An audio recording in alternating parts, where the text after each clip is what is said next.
back with you. Um, so, as I was saying before, the cover up would have had to have been so broad scale that every law enforcement officer in the Lowndes County Sheriff's Office, perhaps the Valdosta Police Department, the GBI, they would have all risked their pensions, their jobs, their retirement, their livelihood, their family, everything for what? For two kids who, the rumor mill says that they did something.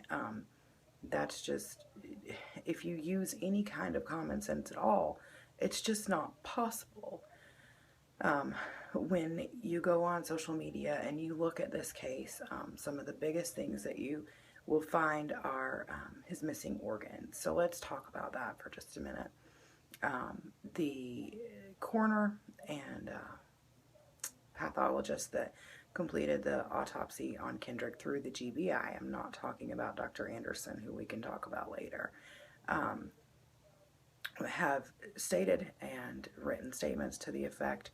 There's even a video, I wish I could insert the link, that you can look up, that is the head of the medical examiner's office for Georgia stating, and I quote, he would put his entire career on the line to say that Kendrick Johnson was not murdered, which is huge. I mean, this man's going on record, on camera, saying, I take my entire reputation, my job, my everything to tell you this child was not murdered. And he had no dog in this fight. He doesn't work for Georgia or for Lowndes County. He doesn't work for Valdosta City. This is a man that's up in Macon or Atlanta somewhere and is willing to say that. So the organs are stated that they were put into a plastic bag, a garbage bag, into his chest cavity and sent back down to the funeral home. What happened after that, we don't know. I can tell you that, and I've done the research, if you look up funeral home practices for decomposing organs, because mind you, after his autopsy, he had yet to be embalmed. So decomposition was full. He was in complete rigor mortis. Those organs were rotting. They were not viable. There was, it's just deteriorating pieces of flesh inside of the body. So it is somewhat common, not always, that the funeral home will dispose of the organs, whether they be incinerated or whatnot. They're not needed after the embalming process has happened. The autopsy had already been completed. The medical examiner's reports had already been done, so there was no need for any of that to be kept. The samples were all taken of all of the organs. That's all in the autopsy report that you can get a copy of. I have read it from cover to cover. I'm not going to say I understand every single medical terminology in there, but the be-all, end-all of it was that he died from positional asphyxiation. So it leads us to not completely understand, but if what the GBI crime lab stated with the autopsy is correct, they put the organs in a bag inside the cadaver's chest cavity, and then sent the body to the funeral home that was chosen by the Johnsons, then it leads us to believe that the funeral home just threw away or whatever the organs.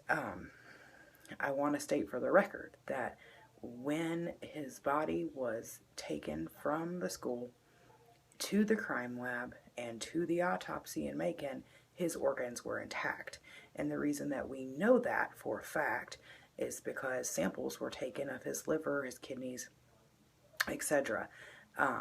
During the autopsy, and that information is in the autopsy report. So they were there. They were not harvested. He was not killed for his organs, and they were not harvested after he was already dead.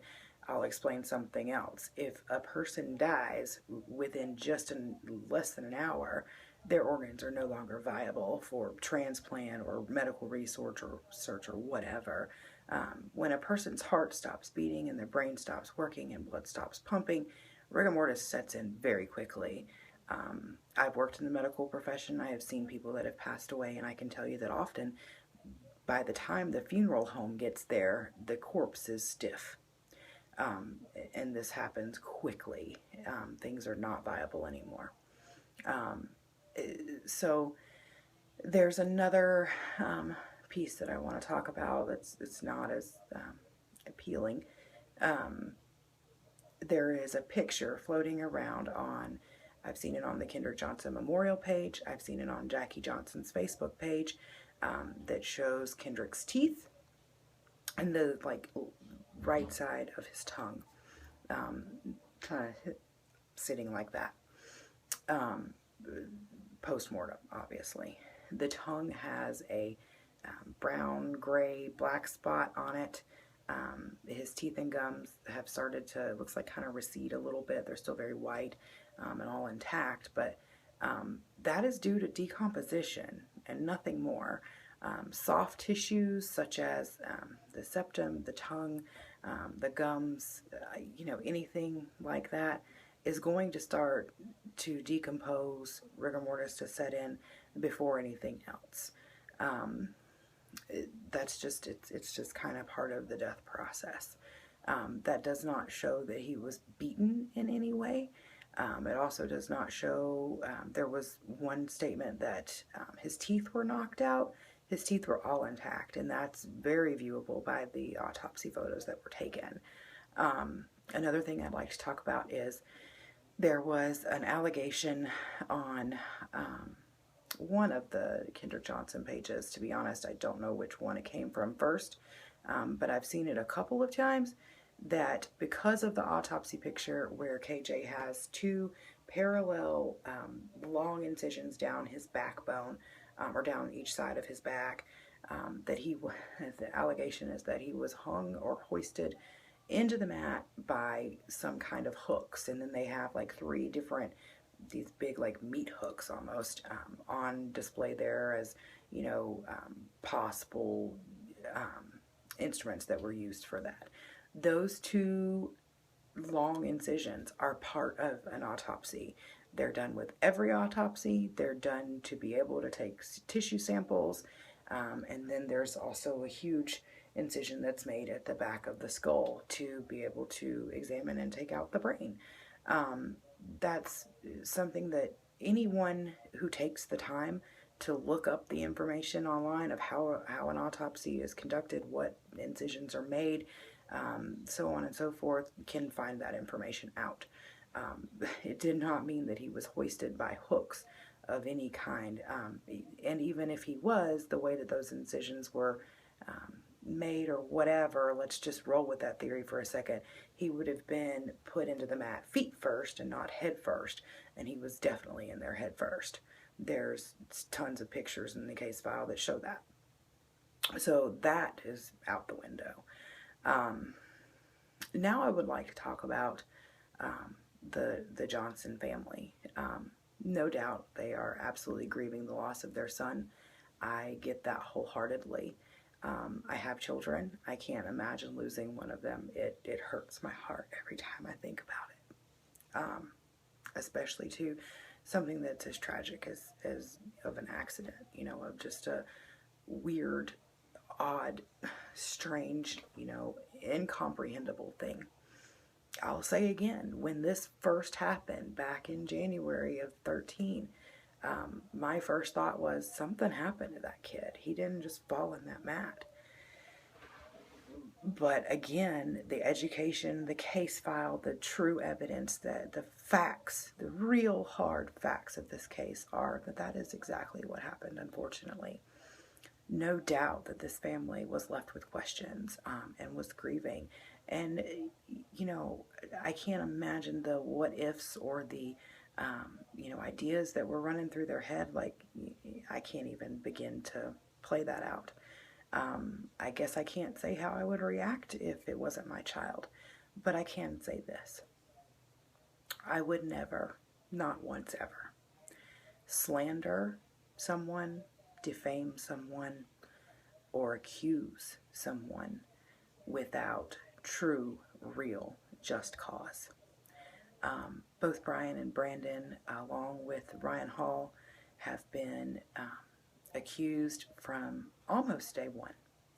And on day one, the day after Kendrick's body was found, Mr. Tooley, who I believe is the grandfather of KJ, was on record, on video, it's on YouTube. He stated, and I will paraphrase, but it's very close to what he said. There was unresolved conflict with a GBI agent's son. Okay. Well, Rick wasn't GBI, he's FBI, for one. There was an unresolved conflict if the conflict that he or person he's referring to with Brian and the altercation on the school bus, a year prior. It was a witch hunt from day one. Stride Jones has testified. He's a lieutenant for the Lowndes County Sheriff's Office. He has testified under oath at the Johnson's trial for them blocking the door to the courthouse. That video is pretty telling as far as his testimony. It's about 3 hours long, so be prepared to watch it. That he told the family the day after KJ was deceased that their working theory, and that's very common in an investigation, is that they come up with some kind of theory and then see if that works or if it's something completely different. And they're looking at evidence from all sides, all while they're trying to figure out what happened. They're not telepathic. They have to use the evidence at hand. So he told them that their working theory was he went in to grab the shoes that he was trying to get out of the